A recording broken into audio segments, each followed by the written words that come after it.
Hi, it's Fiestaro. Hello, subscribers. Bakit ganyan? Sobrang linaw naman. Sobrang liwanag. Grabe, kaliwanag. Oo, so yan.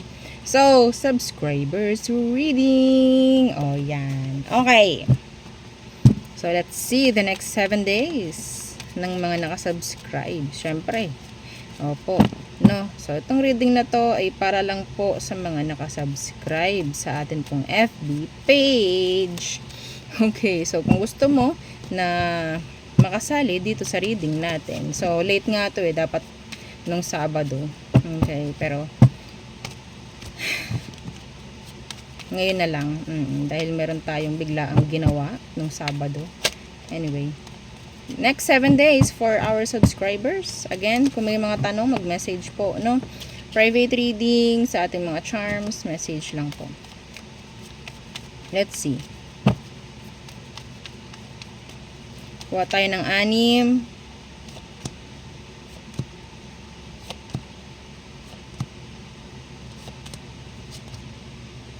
Okay. So, let's see. So, yung card na to, ginagamit ko lang po ito sa private reading. Okay? So, hindi sa mga all signs or sa individual zodiacs, no? So, first card is the Two of Swords in the reverse. Decisions. Pagpili the next 7 days.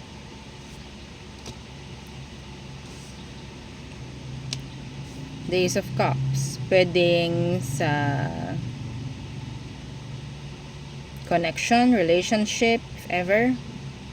Or kung ano man yung parang ginugusto mo. Some of you, meron pong dalawang parating na sabihin natin talagang gusto mo in general and hindi mo sila makukuhang pareho. So, you have to decide. You have to choose. Okay? 7 of Cups.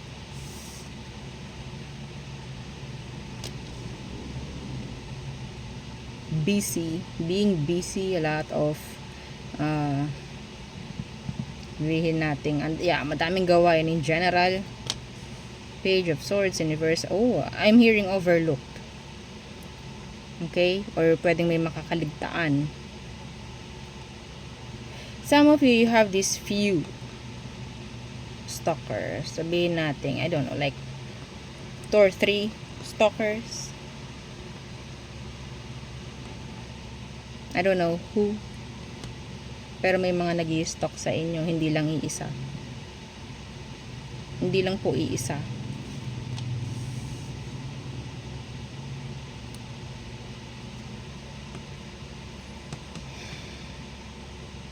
Eight of Wands in the reverse.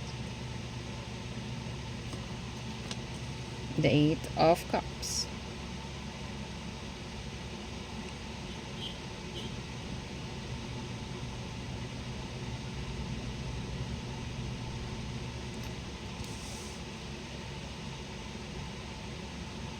May gagawa ng way towards you. May gagawa ng way patungo sa'yo.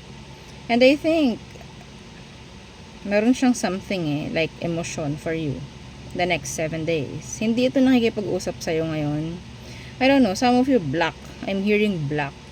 Pagdating po sa communication. Okay?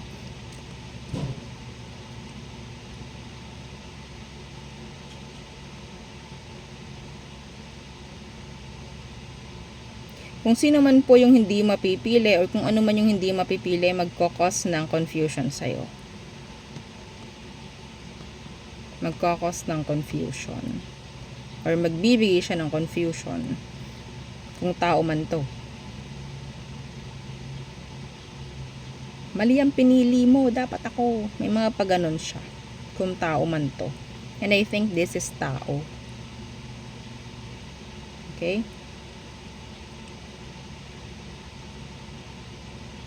Or kung hindi man, kung bagay man, makikita mo, ay, mas maganda pala yun.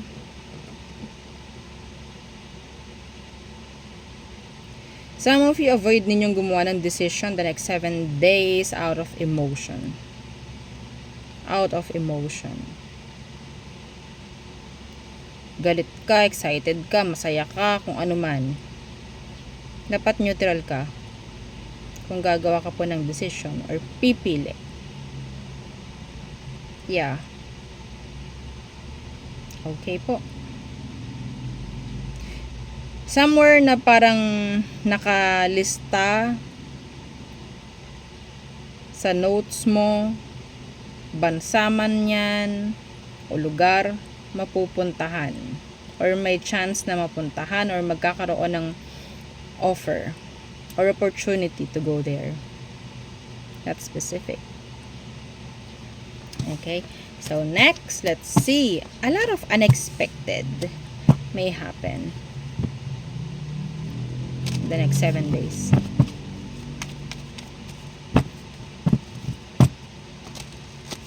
What else? Subscribers.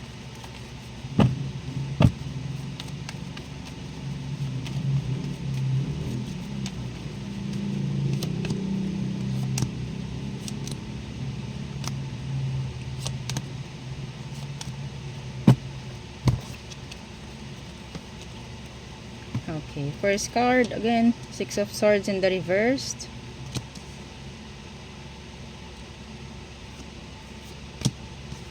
Justice in reversed.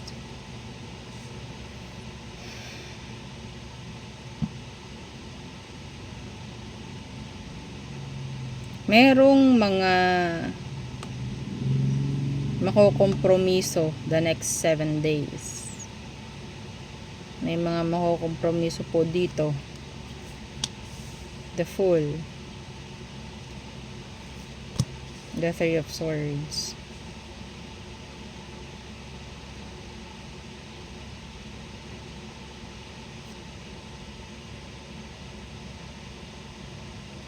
Some of you, there's this travel. Okay? Pero i-secure po lahat, no? Kung anong kailangan i-secure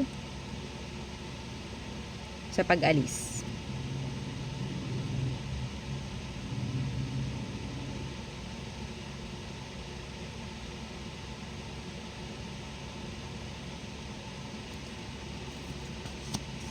Ten of Cups in the reversed. I'm hearing somebody tatakas. Kahit hindi inalaw ng parents, ng relatives. Ten of Coins.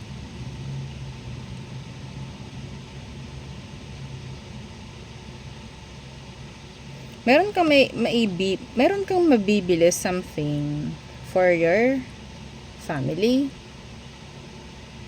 sa kasiyahan ng pamilya mo. Parang meron akong something nakikitang ganyan. May bibigay mo yung kasiyahan ng isang tao the next 7 days. Meron ka may po-provide. Pwede sa pamilya mo, kaanak mo, anak mo. May po-provide mo to the next 7 days. Pero medyo yung makukuha mong pera is hindi galing sa good or sa sabihin natin magandang pinagkunan. Hindi ko alam bakit. That's not for all.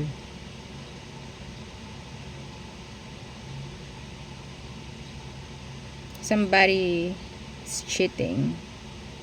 Some of you, meron dito kung nakikitang energy na merong babalik sa pag-cheat.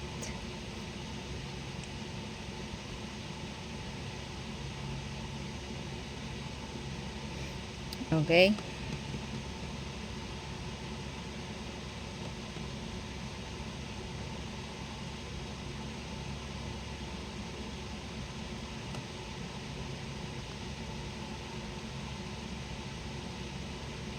Yung mga takot ditong maiwanan ng mga taong tulad nun, mas lalo kayong kakawawain kung hindi kayo gagawa ng decision the next 7 days.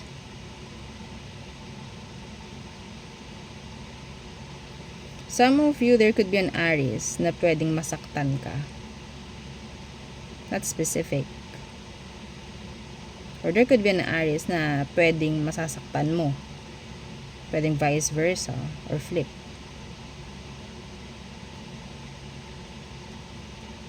May magbabalik na Libra. Or somebody na pwedeng hindi mo na totally pwedeng pagkatiwalaan, pero magre-resurface sila the next 7 days. Okay? Yeah. Next, let's see. Pagdating sa love, the next 7 days. So, who is this? Who is this? The next 7 days. Sino to? Check lang natin. The 5 of Wands in reverse. Could be an Aries. Takot ito na makipag-ayos. Pero kailangan makipag-ayos. Magte-take risk to. Tingnan natin kung anong gagawin niya next. Yeah, Page of Coins in reverse. And the 7 of Wands. So, there's this tension pa rin. Hindi pa rin niya masasabi ng malinaw. Hindi niya ma-explain yung sarili niya ng malinaw the next 7 days. Okay, it's like biglaan lang ito na magpapakita or magme-message, something like that. Pero they can't explain kung ano yung mga kailangan nilang i-explain sa'yo ng malinaw. Okay, there's still that blockage, the tension. So what else? Who else? The 10 of Wands. Lakas ng fire sign dito. Puro fire sign. Aries, Leo, Sag. So, what's with this 10 of Wands? Yeah. Aries. Sino ito? So, ito yung taong sabihin nating pinasakitan ka. Hanggang ngayon, maybe. Okay, mabigat pa rin yung energy mo pagdating dito sa taong to. Very like a controller, a ruler, something like that. Could be your asawa. Okay? Masculine energy. So, pwedeng babae to, pero masculine lang yung energy niya. May pagka-strong. Something like that. Okay? So, anong next action niya? Anong meron dito? Anong kailangan nung malaman? Some of them, they're like a boss or bossy. 7 of Cups. Page of Cups.